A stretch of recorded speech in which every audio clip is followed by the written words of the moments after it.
अखन अहाँ सब सुनि रहल छी मैथिली एक्सप्रेस की शानदार प्रस्तुति।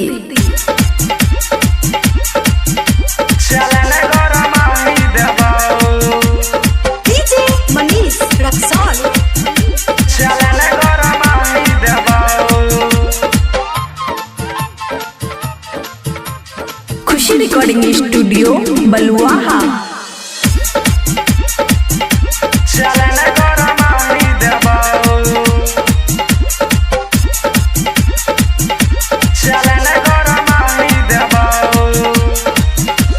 चलगे छवार ही ठेलैले रहरी बिछाइले बाउ चटाई बर ऊपर से गमछा ओढ़ाई देबाउ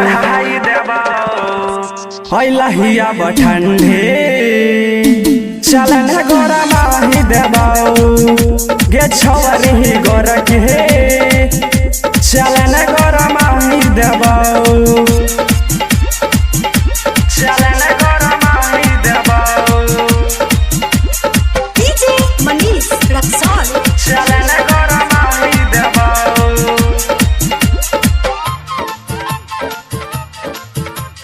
खुशी रिकॉर्डिंग स्टूडियो बलुआहा।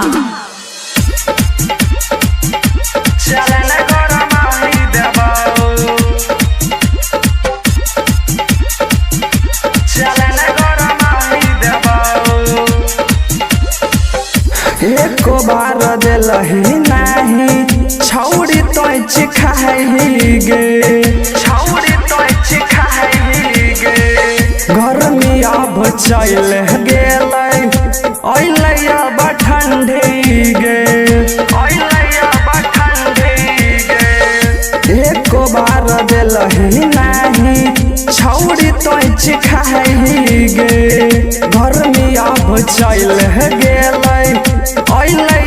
ठंडी गे करवा तेल लगाई के ससहर देबाउ हैलहिया ठंडी चले न गोरा माही देबाउ के छवर ही गोरा के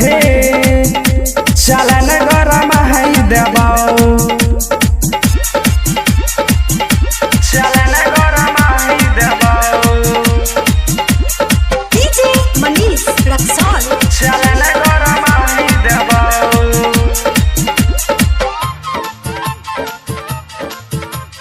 खुशी रिकॉर्डिंग स्टूडियो बलुआहा।